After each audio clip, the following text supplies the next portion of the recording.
Religion is not a science, and yet a science.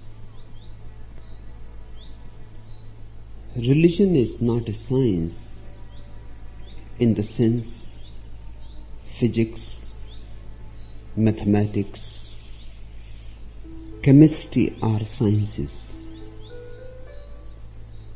But still it is a science because it is the ultimate knowing.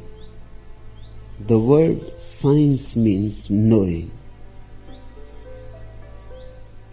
Then if religion is not a science, what else can be?